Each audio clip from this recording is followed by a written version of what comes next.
This is your place for all things Grand Rapids Griffins and all things Toledo Walleye. This is the Hockeytown West podcast with your host, Brandon Cook, Nick Harrington, and Travis Foch.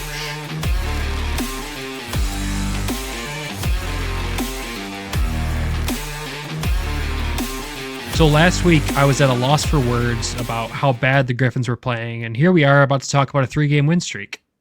How the turntables turn when it comes to hockey. Panic button? Oh, long gone. I never had one. It's the guy who's sick and not with us tonight, because none of us can stay healthy at the exact same time during crunch time in the hockey season. Like, Listen, that's just, we're battling through it. You find a way, right? Yeah, that's what Hawk says. You find a way. Well, welcome to the Hockeytown West podcast, your source for everything Grand Rapids Griffins and Toledo Walleye hockey. I am one of your hosts, Brandon. And I'm Travis. We have a ton to talk about. We've got roster moves to talk about. We've got 3 Grand Rapids Griffins games to talk about. And like we said in the intro, we have 3 wins to talk about. And dang, does that feel good after the stretch the Grand Rapids Griffins have been on. But before we dive into all that, Trav, man, how you doing? A lot better. I mean, I'm not deathly ill this week, so that's Thank God. That's a bonus. But I'm glad you're healthy, because no one wanted to listen to just me talk for 45 minutes about the Grand Rapids Griffins. I don't think that would get many listens at all. And if it would, let me know. But at the same time, I don't think so. be going full like Colin Cowherd, Rich Eisen. This is the Brandon Cook show. I don't like the sound of that at all, especially editing it and having to hear just me talk back. That's just not a good time. But like we alluded to, tons of stuff have happened over the last week with the Grand Rapids Griffins organization. Let's talk about roster moves, because that's the most important things to talk about first here. And a big piece is we traded away future considerations. Guy we never saw hit the ice, but he's gone. Thanks for everything, man. We got a defenseman back in Nikolai Knishov from the Wilkes-Barre Scranton Penguins, which is a guy that not a lot of people knew anything about when you first saw the name pop up. And after doing a little bit of research, he's had NHL time. He's kind of been up and down through all the leagues, honestly, and was making that grind through the NHL and had a season-ending injury that took him out for a full season, trying to work his way back in. This year, spent some time in the ECHL, some time in the AHL, and the Griffins acquire him. And going into Wednesday's game, you really don't know what you're getting with a guy in this situation. But as we'll talk about in that game, pleasantly surprised. But for you, Travis, this just has to seem like a William Lagesson fill-in, right? I mean, you're a little more connected to it than I am, but I would say yes. Like, obviously, they're not going to get Lagesson back. They needed a defenseman, and probably a defenseman with some experience, which, judging off what you've said, he has a little bit of. So that generally helps. And then more help was on the way. But yeah, I would say this is your Lagesson replacement. That's probably a very fair analysis. For Griffins fans that have listened long enough, you know, last season with Edvinsson being called up at the end of the season to Detroit acquired Radim Šimić with that Kostin trade at the end of the season. And that's basically he was the replacement for Edvinsson. And he came in and did a great job, did everything he was asked to do. Knishov, on the other hand, he didn't really have a role to fill. I mean, Lagesson, sure, a veteran defenseman who's really stable back there, but the Griffins haven't had him since early January now at this point. So he kind of gets to come in and just be himself and hopefully fit into the team. And going into the game, I asked our contacts with the Griffins, like, what can we expect from this guy? And the biggest thing they pointed out was he can skate. And he is a very fast, very smooth skating defenseman. And apparently, after this week's results, can play both sides. And that's a huge asset for this team going into the playoffs. Yeah, I mean, look at how big speed is. I mean, this game has changed so much over the years. And the biggest thing now is you got to be able to skate, and especially defensively. And if you can find a guy that's got wheels, that definitely helps. You need it. It's not like the 90s anymore. You can just kind of push guys around. You need to be able to skate. So to have a guy that's mobile, especially on your back end, it really helps you out. Yeah, and I'm sure Dan Watson is happy to have a fast defenseman back there. Not saying that the guys that are not back there currently aren't fast, but after watching now 3 games with Kanishov, I can say he is easily the fastest defenseman on this team. And what I noticed right off the bat too, just able to be glued to the man he's supposed to cover. Like, he does not leave that person unattended. So super strong on the defensive side. And in his last 2 games with Wilkes-Barre before he was traded, 2 points in each of those games and was a combined +9 in those games. So the offensive upside is there. The defensive upside is there. He just has to find his way in this team and fit in. I was fortunate enough to get to talk to him after his first game there. A man of few words, but at the same time seems happy to be here and seems to be a good fit on that blue line, honestly. A nice veteran piece back there with a lot of young players that in the long run could pay off big for this team. And let's be real, as we've talked about already in this episode, the team's won all 3 games he's been in the lineup. So there's the good luck charm right there. You got to talk to him, or you were like demanded to talk to him? We don't talk about that. Right? I was going to ask for him either way. Because, it's a new guy in Grand Rapids, is a new face to talk to. You kind of got to understand in the media spectrum of like, how much is this player going to give you? Is this a good person to request? Like, I would love to ask for Dominic Shine after every Griffins game, but I know Dominic Shine hates media. So I respect that and don't ask for him as much as I possibly can. Or else he'd be in probably every single post game with how much fans love him. So I do it strategically to understand who the player is. And as things change over these next couple of weeks, I'm sure there's going to be quite a few new guys I'm talking to. And we'll move on to the next guy, and that's Anton Johansson. And if you don't remember him, he's a Red Wings draft pick on the defense as well. He's played a lot of time over in the Swedish league, but at the same time signs his ELC in Detroit and gets assigned to Grand Rapids on an ATO, which is pretty common this time of year. You see it for a lot of those draft pick players. But again, it's another player that I think Griffins fans, once he steps into the lineup, they're really going to like him. He's physical. He can play the defensive side of the puck well. But again, he's physical. Like, he's scrappy. Like, he knows how to get under players' skins. And with some of these opponents that we have in our division, you really, really want a guy like that in the back end. Yeah, it doesn't. I mean, like you said, he doesn't put up a ton of points. No, and I mean he's of a more physical player, and he's not small. I mean, 6'4", about 200 pounds. He's a big body, which is going to really help. I mean, that seems to be the mold that Detroit wants on the back end. I mean, outside of maybe Pellica, he's not the biggest guy in the world, but if you look at everybody else they've kind of drafted, size and speed, can skate, physical, like, that's just kind of their mold. And everything that I've seen through Twitter, I still call it Twitter, is physical, not scared of anything, plays heavy. So it's a thing that, like you said, they're going to play Rockford, like 20 times in the next 2 weeks. So 6 more. So it's about, there's some more size on the back end. So, and like you said, he's not scared to muck it up a little bit. So that'll probably be a important piece down the stretch. Yeah, and when you look at how like the defense lines up, it creates a little bit of chaos down there. This team had so many defensemen, and we were trying to figure out how this lines up, and it kind of gives you the opportunity to, on nights you need skill, you can put Brogan Rafferty in and sit Josiah Didier. On nights you need physicality and good shot blocking, you put Didier in and sit Rafferty. But there was still some question marks around it, and Friday those question marks were answered when the Griffins made a trade. I guess Detroit made a trade the way you look at it, because he was technically a Detroit contract. But Torey Dello, a guy who we haven't seen too much of this season, but a veteran defenseman who slotted in when he needed to, he gets traded to the New Jersey Devils for future considerations. So we had a different future considerations back.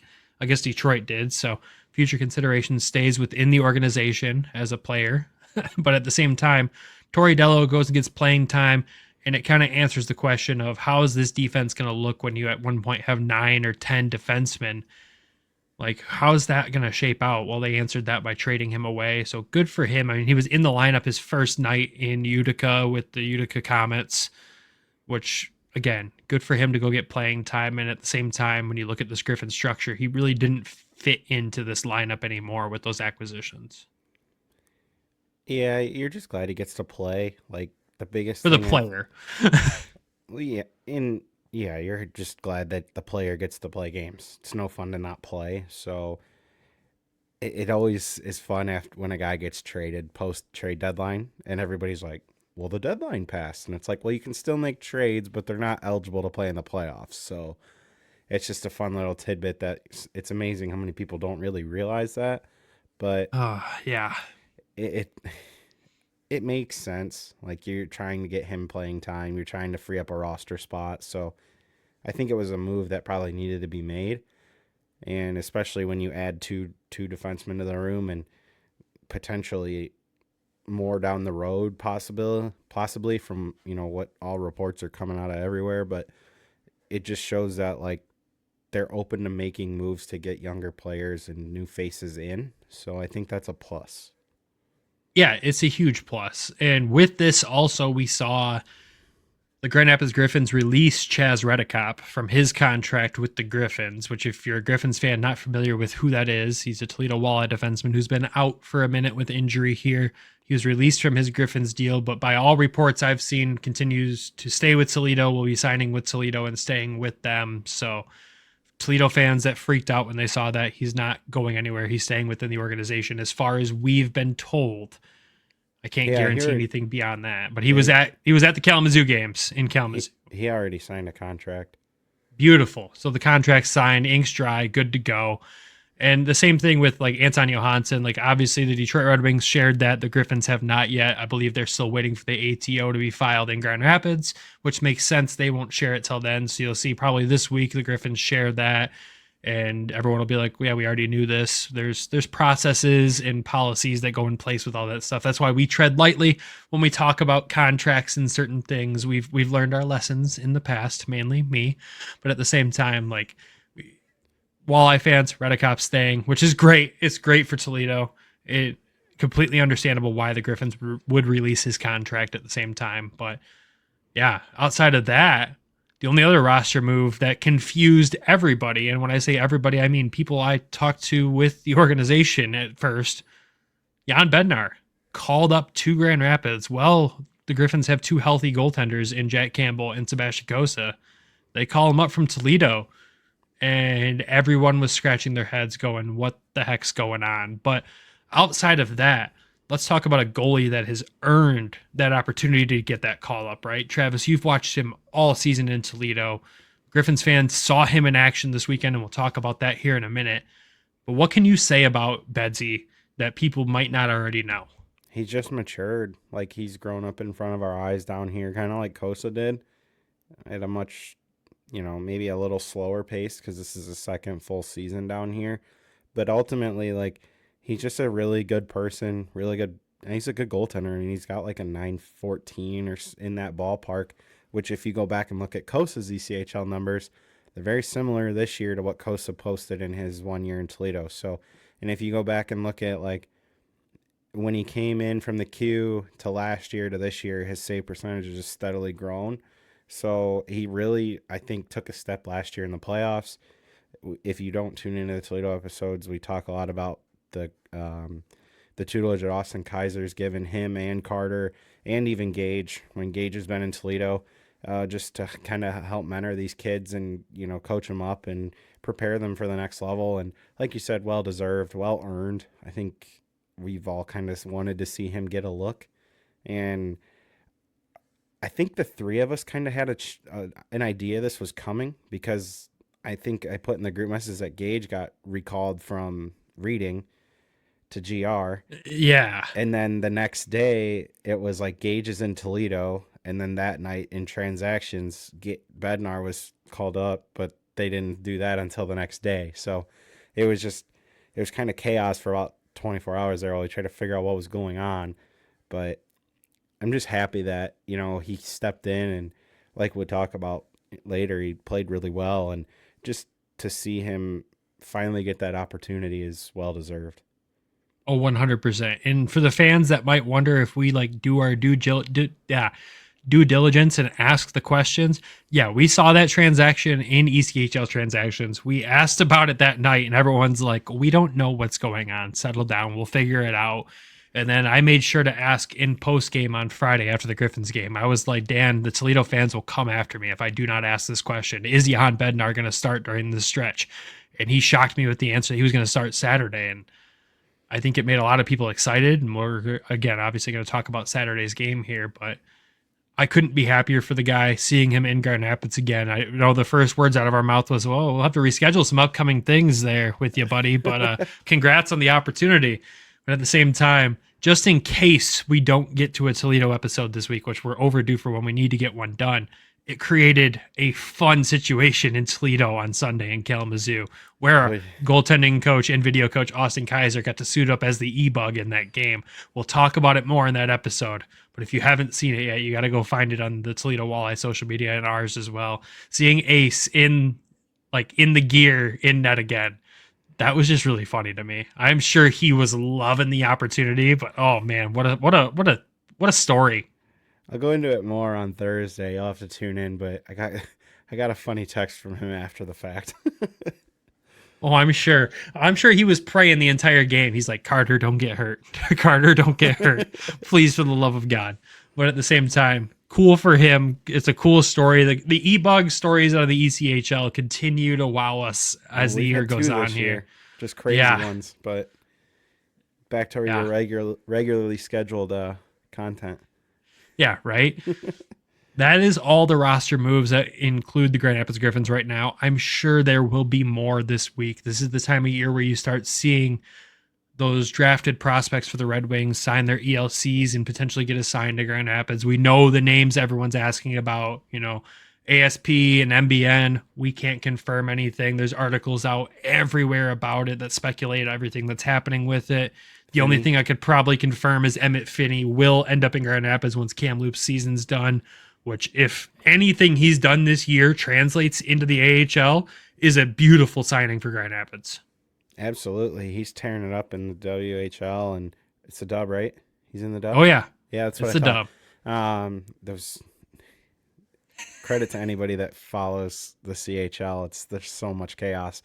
And then the other one, too, is college free agents. I know we seen some with Toledo, and last year GR signed Hunter at the end of the year. So you never know what can happen, who's going to show up. So it's kind of like, it kind of feels like the Royal Rumble right now. You never know who's going to show up. Sorry, that's a good reference. But that's literally like how it feels right now. You just don't know who's going to come from where at this point. Makes it exciting, right? Like, you saw the Griffins acquire Hunter Johannes last year, and you're like, who is this guy? And he came in, and he was just a menace, as we all joked about, a man amongst boys when he came in from college there. But at the same time, there will be acquisitions, and they will cause fans to go, who is this guy? What's going on? Just let it be. Let things settle out. Well, it'll all settle out as it gets closer to playoff time here. But at the same time, it's a fun time of year for us because the trade deadline usually doesn't mean much to us covering an AHL and an ECHL team. This is where the fun begins for us. You start seeing the guys come from overseas and the guys come from the CHL. You see the college signings come in. And up and down. Hell, Toledo has made some incredible college signings that we'll talk about this week too, who made an instant impact on the roster. So a lot of fun stuff going on this time of year when it comes to minor league hockey. But let's move on from the transactions. That's all the team news we have to talk about. Let's talk about these games. And going into last Wednesday's game with Hartford coming to town for the for the third time in franchise history, essentially. It's the third time the Griffins have hosted the Hartford Wolfpack, which at the same time, I love hosting new teams. It's such a breath of fresh air to see a different jersey on the ice, to see some new names.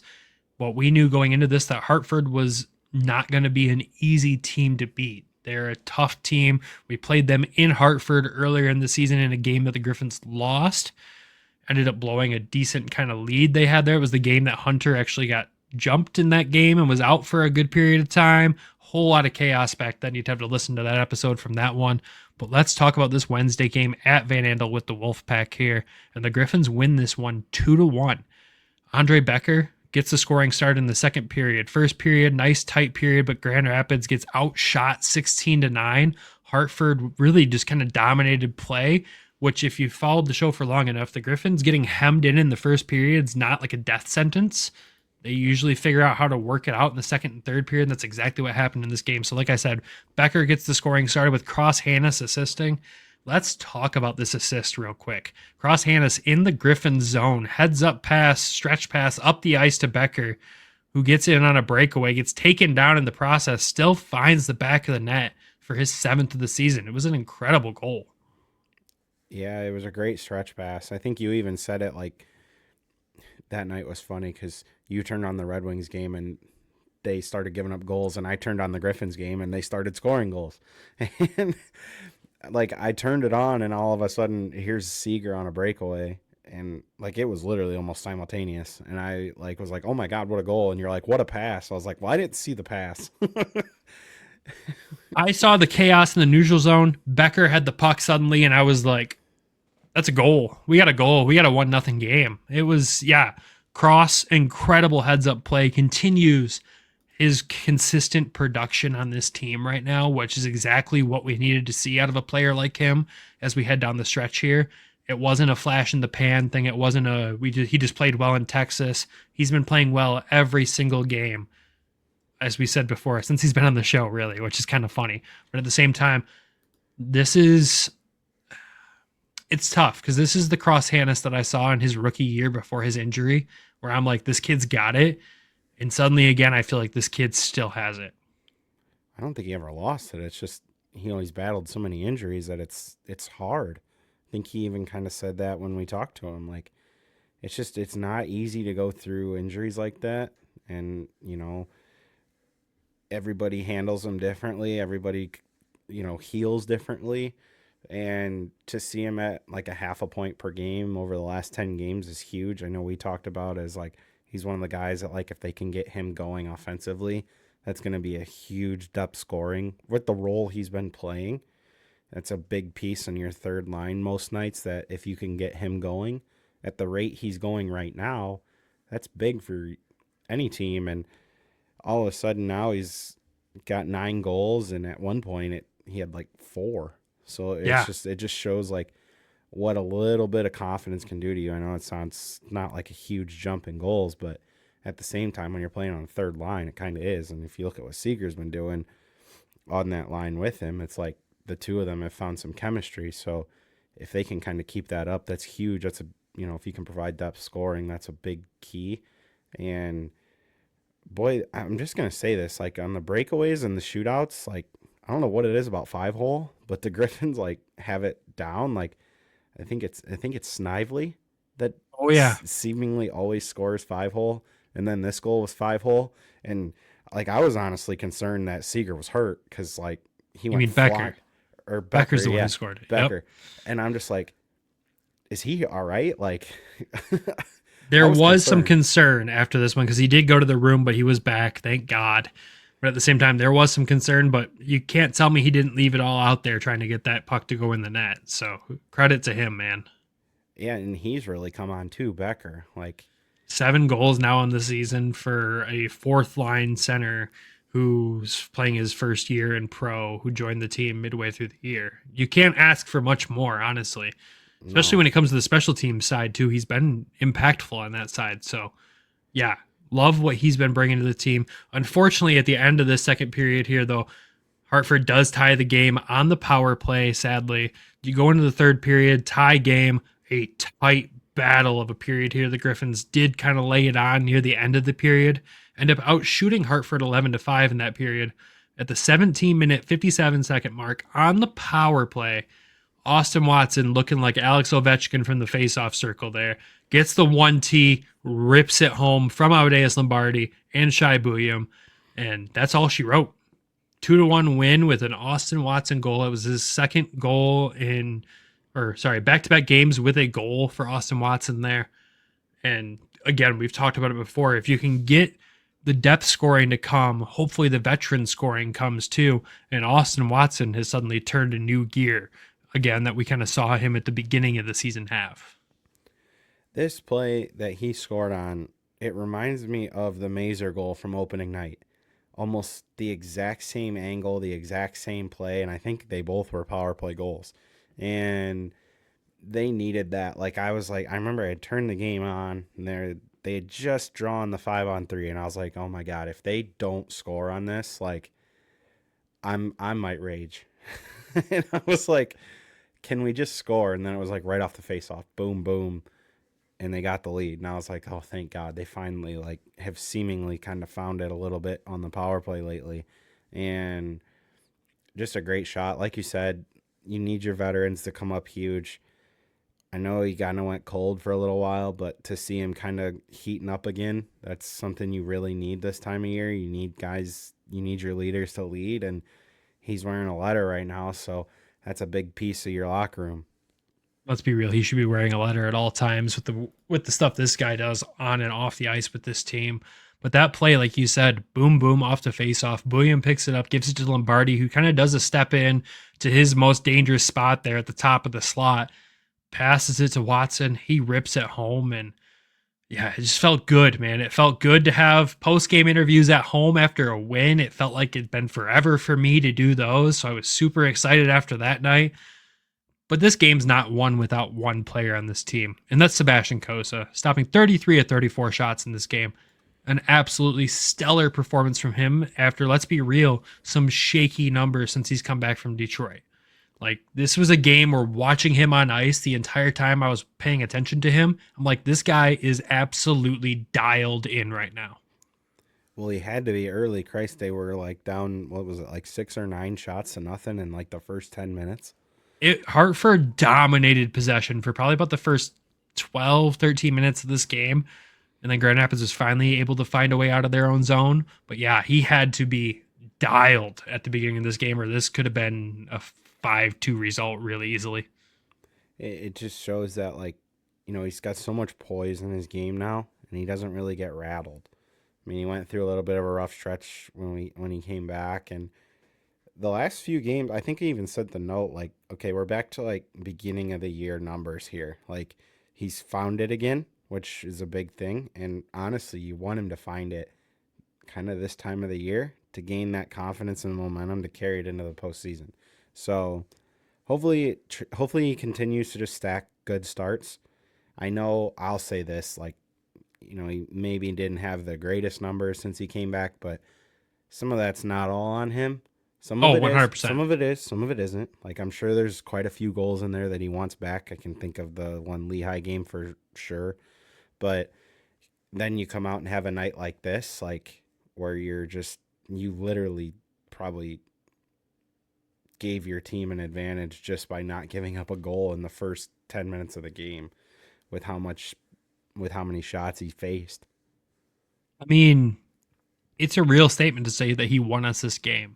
Sure, you got to score goals to win the game, but at the same time, to do what he did for the first period there, that's huge, man.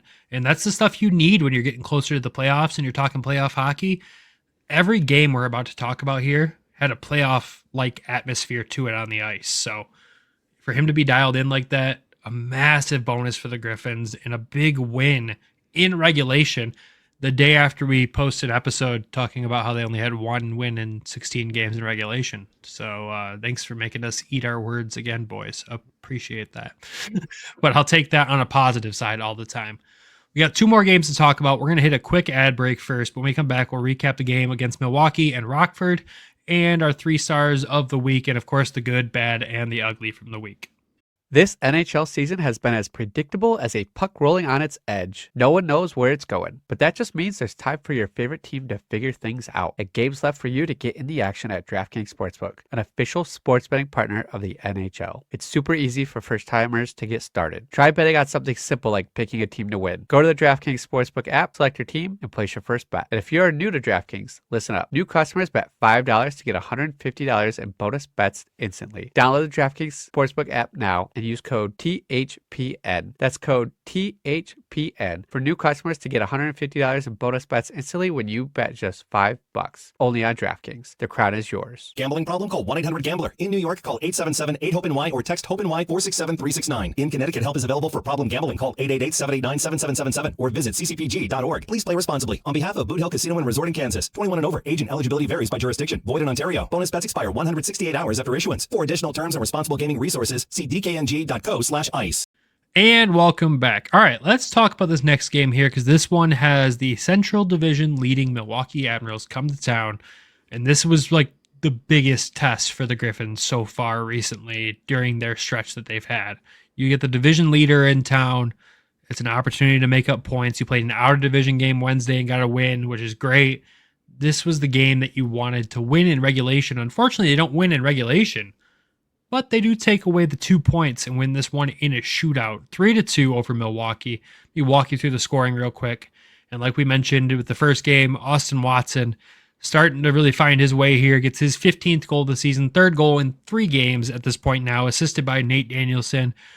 Almost kind of a carbon copy play, I would say, but maybe not really at the same time when you're talking about the Wednesday game. But either way, Austin Watson finding the back of the net, super positive. And that wasn't it for the first period, because just a couple minutes later, Sheldon Dries becomes the second 20-goal scorer on the team this season, gets his 20th from Amadeus Lombardi and Alex Doucette, which we didn't even mention going into this game. Amadeus was moved to the wing on the second line in this game.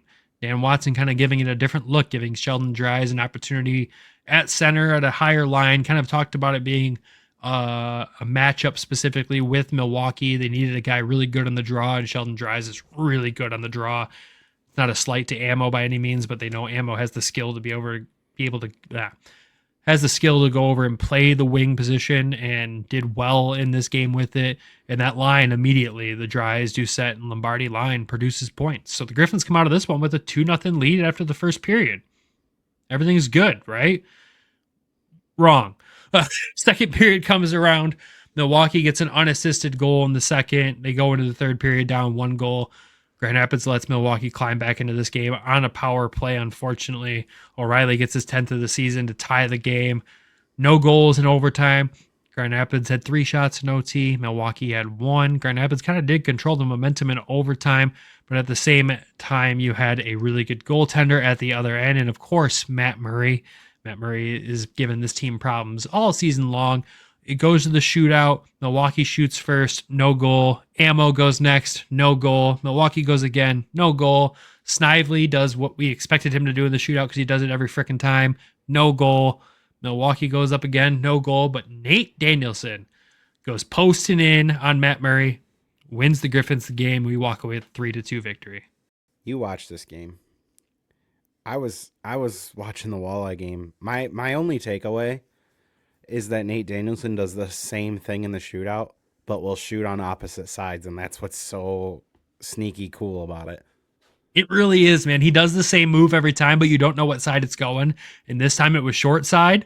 And again, on Matt Murray, let alone Matt Murray, who's been a fit for the Griffins this year, clearly a fit for 2 of their best shooters in Snively and Lombardi, who can't convert in the shootout. Nate's like, I'm going to do the same thing, but maybe go a different angle at this time, and walks away with that win. This game right here, I know you didn't get to watch, Travis, but this felt like a turning point. The vibes were so good. The vibes in the locker room after were so good. Every guy we saw after just commenting on huge, massive 2 points for this team. Yes, they let Milwaukee get 1. That's fine.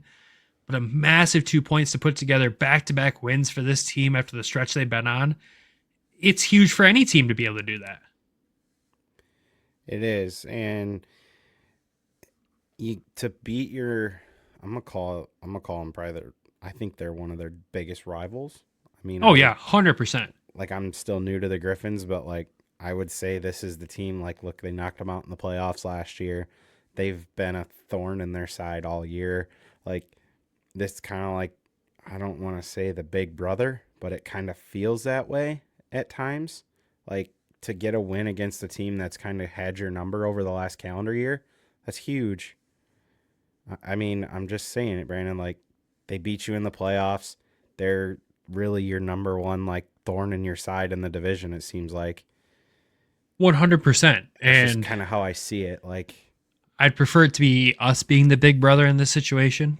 I'm sure the Milwaukee admin would have other things to say if I posted that clip, but at the same time, like, no, you're right. Like, it is beating Big Brother at this point in time. It's Big Brother over the entire division. They've kind of had their way with the division this year, and to still be within striking distance of the division lead, but also still beat them, that's a really positive thing. Like, I know you can watch our post-game interviews with both Coach Dan Watson and Austin Watson. they were so much more relaxed. Like the stress level, they never let it show, but you can tell when they're talking, the stress level's there. This was the most fun I've had in post game in months. Like Austin Watson was an absolute treat, the least unserious person in the room as per usual. But at the same time, like the vibes just felt really, really good after this game. And that's exactly what you want to feel when you head into a 3-game stretch against Rockford to kick off the last 7 remaining games against them. But again, in this one, the guy has to get his flowers. He's the guy, Sebastian Kosa. Sure, he only faced 18 shots in this game, but some of the saves he made were absolutely unreal. And he comes out stopping 16 of those 18, gives the boys a chance to win, and they move on. And again, obviously you don't win these games without those goals being scored, but Kosa playing back-to-back for the first time in a while to come in against Milwaukee and Matt Murray at the other end, which, by the way, the Griffins outshoot Milwaukee 37-18 in this, which that's been a recipe for a loss for the past 2 months. You can outshoot a team by 20, and you're still going to take an L, and they didn't in this game. So again, a lot of positives. The only positive was they went 0 for 4 on the freaking power play and went 1 for 2 on the penalty kill. But at the same time, a lot of positives to take away with a Milwaukee victory like this. Or a victory over Milwaukee, I should say. It's just a big vibe win. Like you said, I mean, you said the vibes are really high, and that's a big thing. Like, anytime, like I said earlier, you can beat the team leading in the division, that's huge. Points percentage-wise, I still think Texas has the edge here. Like, they got 4, and I think it's 4 in hand on everybody. So, like... Yeah, don't remind me. That's the tough part about it. But, I mean, look, it's a big win, and how many times have we heard that 1 point is going to be crucial somewhere, and that could be a crucial point that they got. Now, granted, you don't want to give up the other one, but you take the one more than the other team that you got, and you live with it, and you move on. Yeah, I think that other point was the last thing on the Griffins' mind after this one, because a win and back-to-back wins. After the stretch they've been on, that was a much bigger deal. So... Again, Griffins win this one 3-2, 2-game win streak suddenly, and they head into Rockford on They head into Rockford on Saturday to kick off the first of 7 remaining matchups against this team. And going into it, it's a big game.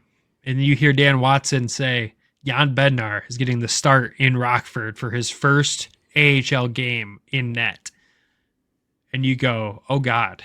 That could be the recipe for disaster. And the one thing that we've criticized the Griffins for all season long, their power play, ends up being the saving grace in this game. The Griffins go to Rockford and win by a score of 3-1 and go 3 for 6 on the power play. That's right. Every single Griffins goal was scored on the power play. I haven't said that in the entirety of this podcast's existence. And they did it. Let me run you through the scoring. Rockford kicked it off in the first period, 13 minutes, 3 seconds in, takes a 1-0 lead. You go into the second period, Shai Buyam, 34 seconds into the second, gets his second of the season from Austin Watson and Joe Snively on the power play, obviously. Still in the second period, right near the end of it, 50 seconds left, Nate Danielson on the power play, again, a 5-on-3, gets his 9th of the season from Andre Becker and Brogan Rafferty. Griffins take a 2-1 lead going into the third, which the way they've held leads recently, that's a scary situation when you're a fan watching this game. But you go into the third on the power play again. Austin Watson makes it 4 in 4 games, his 16th of the season from Amadeus Lombardi and Joe Snively. And the Griffins walk away with this one 3-1. Jan Bednar stops 14 of 15 shots. They held Rockford to 15 shots. Tell me they played a more intelligent defensive game in front of a young goaltender in his first game. Like, that stat line tells you right there. They did a phenomenal job of not putting him in bad situations. And kind of the one that they did, they scored on. So it was just kind of like, I think they might have learned from that early. And credit to Yanni, settled in. I thought he, from what little bits I seen, I mean, granted, he only seen, 15 shots? Yeah. I mean, great defensive game, but you still got to stop the 15 shots. And he stopped 14 of them, and that was enough. So huge credit to him. I'm so happy for him that he got a win in his debut. That's a bold move, starting him in Rockford for your first game. Honestly, it would have been a tough start for him either way. Like, if you'd have had him play against Milwaukee, that's a tough one. And then you go on the road to Rockford. I mean, they had a really tight series last year with Rockford, and they're about to play him a lot down the stretch. So, there's a lot of animosity there. And for him to get his first win in Rockford, that's pretty cool. I mean, that's a big win for him and the team. But I want to point one thing out. Like, Nate's starting to really shoot the puck. Like, He really is, man. I'm glad you said it because that's where I was going to go to next after Yanni there. And again, like you said, the balls of Dan Watson to throw him out there in this game. That's huge. And credit to the Griffins for playing a great game in front of him. And that's exactly what he said in post-game Friday night. The boys need to be ready to play in front of him. And they were. But Nate Danielson here, he's really turned it on. And the confidence of a first-round pick is showing. And I think that might be the most dangerous thing for everybody else in the American Hockey League, for his confidence to be showing like that. he's getting hot at the right time of the year. 6 points in his last 10. Like I said, he's shooting the puck. That's probably the one thing for me that kind of sticks out. You see the shootout goal. You're seeing him score from almost the half wall on the power play. You're seeing him score from a couple weeks ago in Texas from basically 65 feet at the blue line. He scored in the loss against Chicago too, a couple weeks back. So he's just like, he's shooting the puck, and that's a big thing. Like you said, he's a young player learning to score, and we've talked about the vision, we've talked about the assists, we've talked about the playmaking. If you can fine-tune your craft even more and develop another asset to your game, like that's where you can start to catch goalies maybe leaning one way because you're a pass first guy. All of a sudden you're starting to shoot the puck. And like I've said before, like when you see the puck going in, like it's easier to take shots when you have confidence that you're going to potentially score, not just shoot the puck to shoot the puck. You know, like you said, Nate Danielson turning it on at the right time. He's starting to shoot the puck more. It's where he's shooting the puck from too. He's still collecting assists, but at the same time, you're seeing more shots come from different areas on the ice. And then when it goes to the shootout, he just is super confident with that one move, and it's a beautiful thing to see. But just like Cross Hanas starting to find the point sheet more, Nate Danielson being consistent like this is huge for the Griffins in this stretch. Absolutely, and especially if they're going to move ammo to the wing. Like, you're kind of opening up a different look. So you don't have two young centers down the middle. You're moving one to the wing. Did Ammo play on the wing in Rockford? All weekend. All week. So they gave it a little bit of a different look. So it's interesting. The big thing, though, is that they just continue to develop. And both of them are doing really well.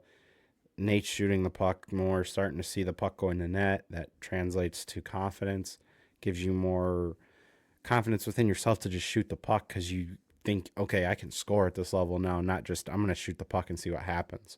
So, and the Griffins, they needed to string together some wins. Like, not just pick up a point here, a point there, lose a few, pick up a point, lose a few, pick up a point, or win a game in a shootout. They need to start winning games.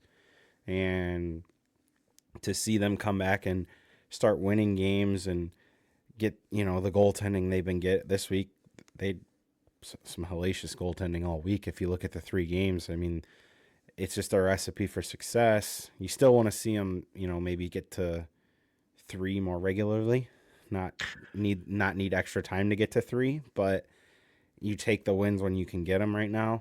They've been kind of in a funk, so they have been in a funk, but it's just a reality. As they get down the stretch, they're going to play a lot of 4-point games in the division. If you're winning or losing in regulation, that's some big swings there. So, and they need kind of every point they can get, because if they don't, get the bye, you want them to have home ice. Yeah, you do. But at the same time, with how we played at home, do we? I don't know at the same time. But key important points to pull out of this game still before we move on.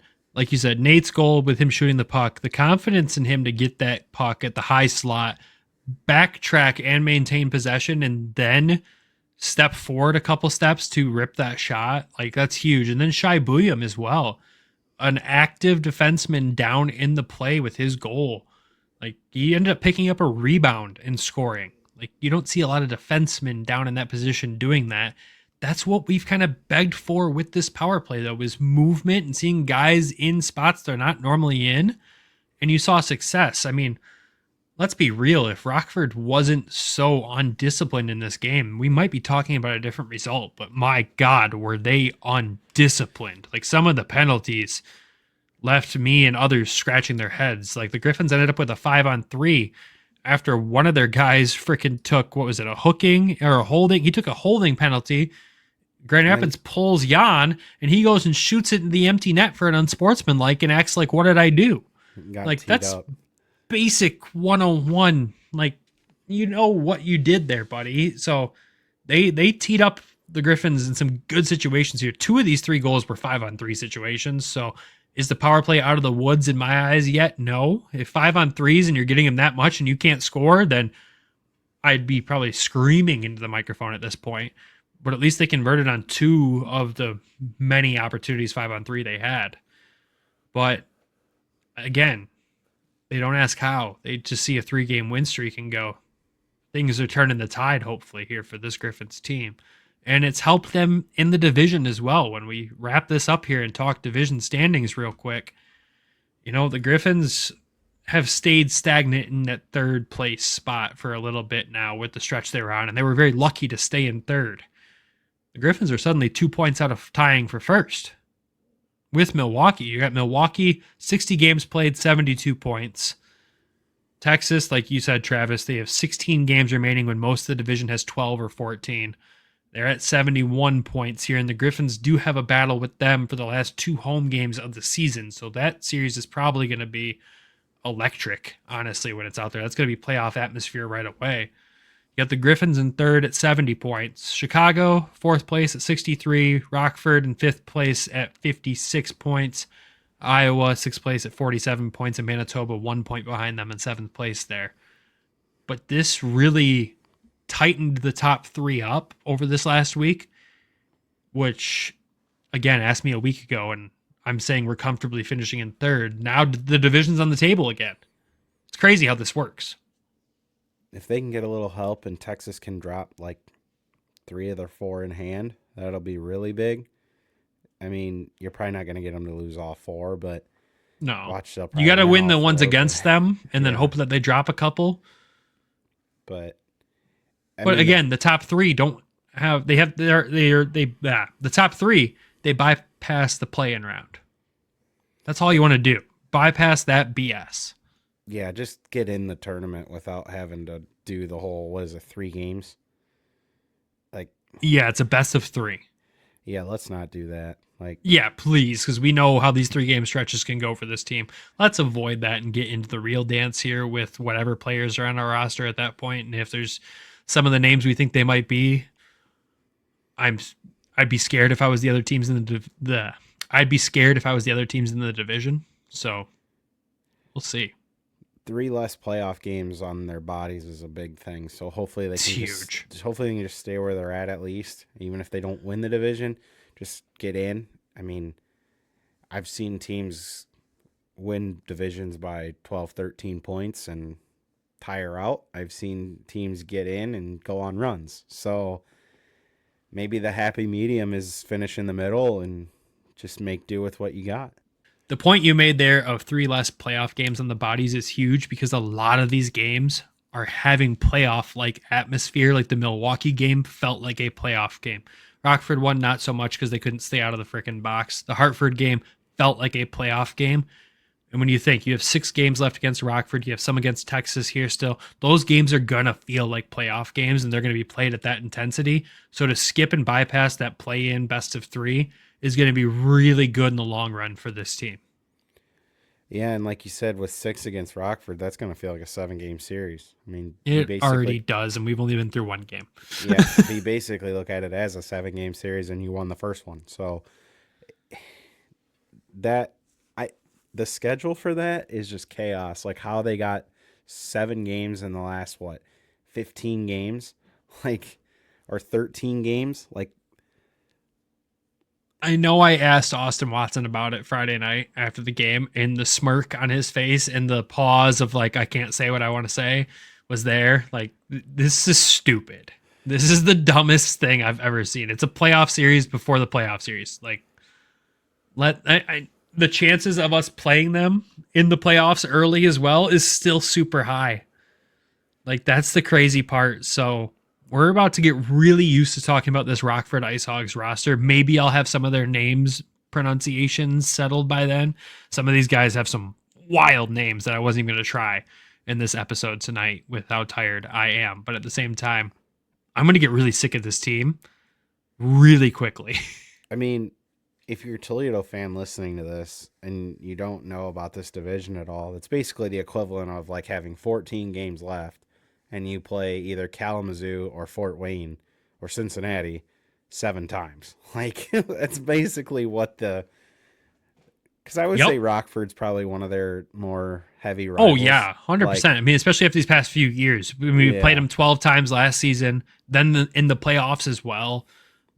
We're set to probably do that again this year. It's getting stupid. I hate looking at that jersey at this point. Not alone that it looks like a Blackhawks jersey, but at the same time, I'm just sick of seeing it. And we have 2 games back-to-back at home this weekend against the Rockford Ice Hogs. I mean, I hate that it's a Chicago lookalike jersey because it's so dumb. Come up with your own jersey. Why did the Blackhawks wear a red jersey? But that's beside the point. And then Rockford, I don't like their logo. It's a stupid pig. I'm sorry. Yeah, let's get the shots out now. Come on. Rockford fans will love us for this. They hate us. I don't care.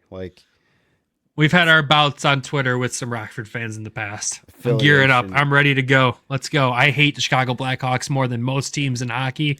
I am ready to go to battle against a team that's affiliated with them. Let's go. I'm ready for some bacon. That does sound good. But anyways, real quick here. Obviously, like we said, the good, bad, and the ugly from this week. And I wanted to go through that segment with us here on this show. I don't want to keep this too much longer. The good, 3-game win streak is the good in this one. And you can't be much happier about that as a Griffins fan than anybody else. A 3-game win streak after the stretch you've just been through is the most positive outcome over these last 3 games you could have asked for. Whether they were overtime wins, shootout wins, doesn't matter. 3-game win streak, massive. The other good, the power play is actually showing consistency. Yes, 2 of those 3 goals in Rockford were scored on a 5-on-3. I get it. Yes, they went 0 for 4 against Milwaukee on Friday. I get it. But with where we've been recently, to talk about a week where there was 4 power play goals scored, round of applause for the team. Love those things. I'm not going to give the power play crap tonight. It's their 1 week off from me giving it endless crap at this point. They've earned it. They did. I'm sick of talking about it. Yeah, well, we'll talk about the other end of special teams here. The bad in the week, the penalty kill wasn't great.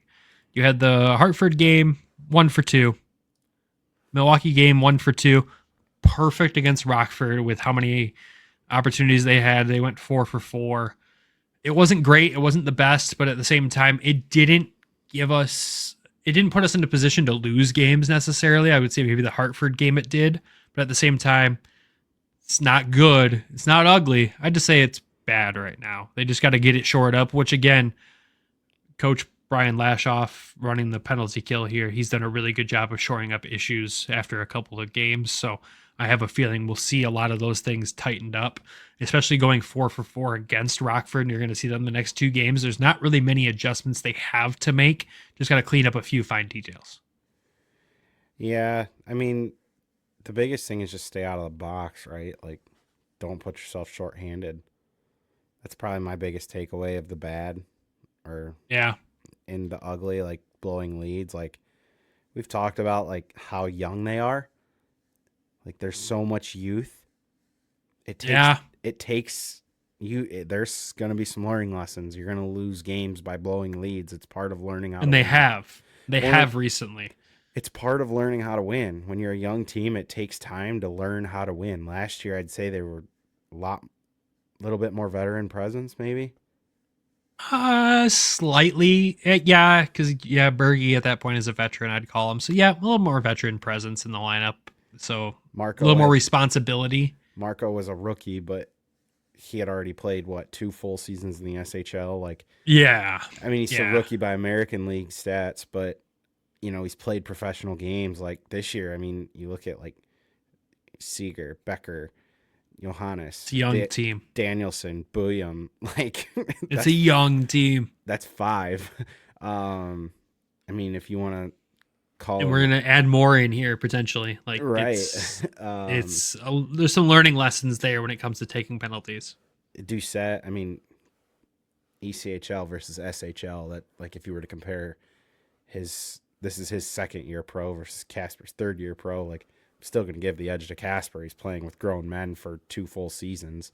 Like, there's another young player. Like, my point being, like, there's so much youth.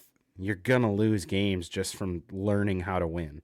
Like, I get they have veterans, but at the same time, you only learn through experience, and this is part of it. Like, the sad part is 2 of these 3 games, the guys and the Griffins taking penalties were not the young guys.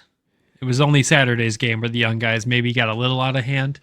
But, like, you look at Fridays and you see Tuamisto, it's his second year, and you see Joe Snively taking a penalty there. Okay, and then the Hartford game, you see Vero, he's been in the game for a while. You also see Snively take another one there. Then you go to the Saturday game in Rockford. Yeah, Seeger, yep, Danielson, yep, 2-0 again, yep, Doucette, yep, Gettinger. Okay, veterans. So it does take time, and they'll learn. They'll learn a lot during this stretch here, and it's going to be a lot of fun, but like you said, the ugly was blowing leads. That 2-0 lead against Milwaukee. You can't let them crawl back in. You can't let teams hang in there like they did with Milwaukee, and good teams are always going to hang in there and find ways to come back.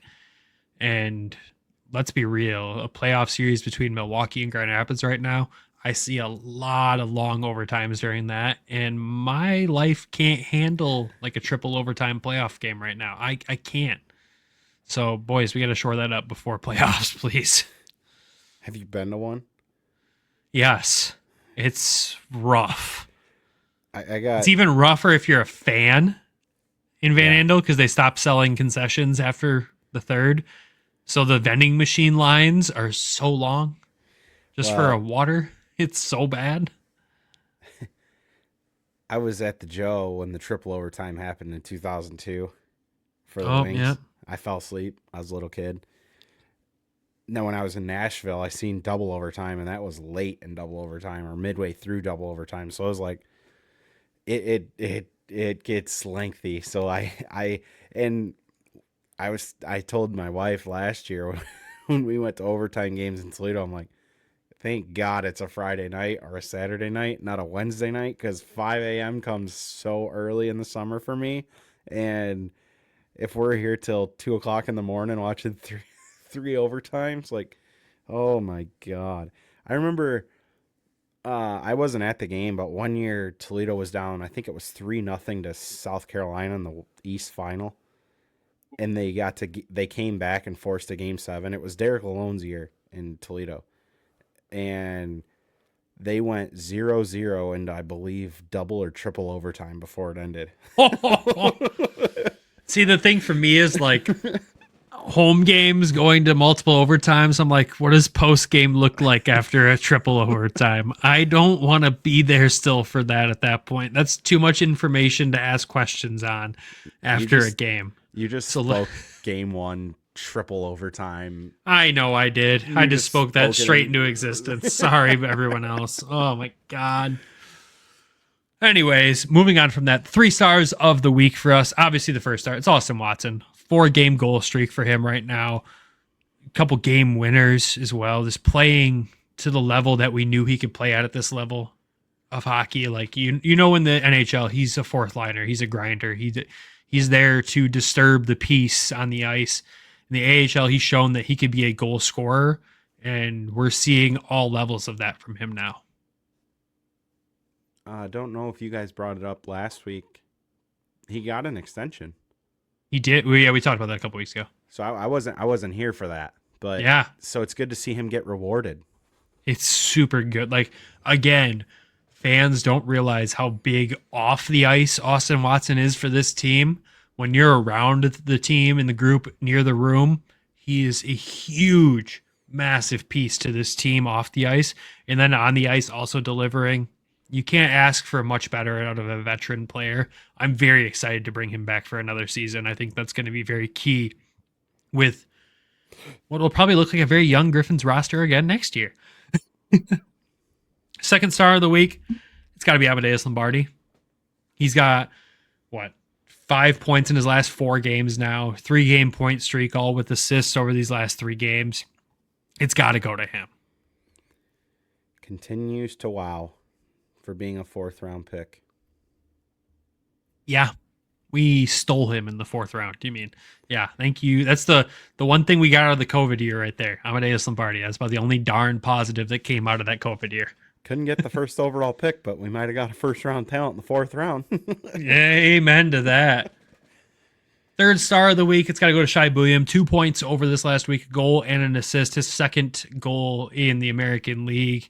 Again, continues to play extremely well during that time, combined over those games, +1 over those, but, at the same time, continues to be solid on the defensive side of the puck, starting to produce on the offensive side of the puck.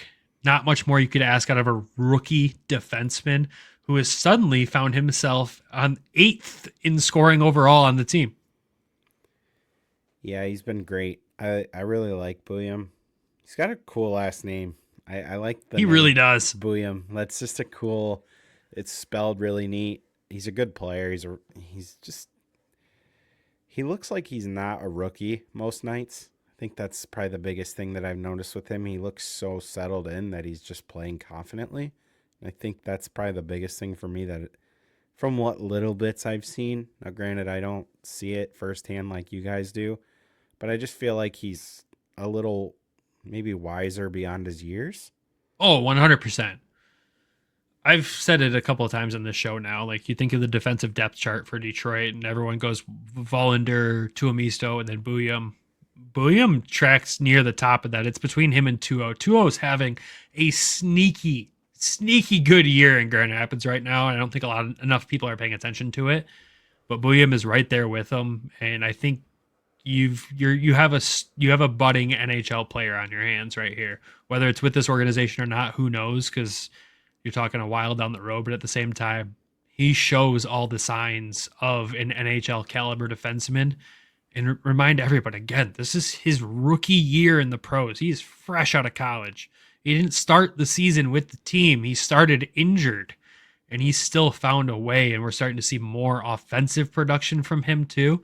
And if he can become a stable defenseman on the defensive side, but also an offensive defenseman like he is right now, the Red Wings have something special here. Is it going to be a top pairing player in the NHL? Probably not. But if you can get that same production out of a bottom pairing player in the NHL, you're happy. Golf claps all around for that at that point. You're very happy. I'd clap loudly, but I don't want to blow out the microphone. At the same time, those are your 3 stars of the week for the Grand Rapids Griffins. Let us know in the comments who you thought the 3 stars of the week were. If we completely botched it or if we nailed it spot on, let us know. But with that, Travis, I have nothing else, man. Anything else you want to add this week? We got a lot to talk about on Thursday. We got a ton for this Toledo episode to talk about. Tons. I don't even know where to frame that episode as itself. We'll have to sit down and figure that out, but a ton to talk about after missing an episode last week. So Toledo fans, trust us. We'll have one. Life's getting crazy. This roundup, this wind up to the playoffs here, everything's happening at the worst time in the real life side of things, not the podcast side. So it's getting challenging, but we're here. We're still here. We're still covering. We're trying our best. So we are there with you guys. And thank you for sticking along for the ride with us. As always, though, we got to thank our sponsors of the show, of course, DraftKings and Everything Hockey Clothing Company. Make sure you head over to everythinghockey.com. Use code WEST to save a few bucks off your order over there. It is hoodie season officially in Grand Rapids. Well, I guess it was like 2 days ago, and now it's winter again. I hate this time of year. But anyways, if you're picking up a new hoodie over there, make sure you're using code WEST, save a few bucks off your order, and support the show. And of course, our Patreon subscribers, without them, this show would not be possible. And those folks currently are Claire Boughton, John in Florida, Elaine Grace, Griffin, Randy. Randy just upped his membership. Thank you, Randy. Appreciate you. Derek, Lori, Alan, and Michael Alsante. Head over to patreon.com/HockeytownWest podcast. Check out the tiers there. We post unedited episodes there that get the screw ups like the one I just made there that won't make it in the final cut, and a bunch of other stuff over there. So thank you to all that have supported. And if you want to join them, again, like I said, patreon.com/HockeytownWest podcast. That's it. That's all we have, folks. Thank you for tuning in to another episode of the show. Until we talk again, hopefully about a Toledo walleye update. We are well overdue for one. Go Griffins, go walleye, and we'll talk to y'all again soon. Thank you for tuning in to the Hockeytown West podcast. Be sure to check us out on Twitter at HockeytownWPod and your host, Nick at GR Hockey Guy and Brandon at BrandonGR Hockey.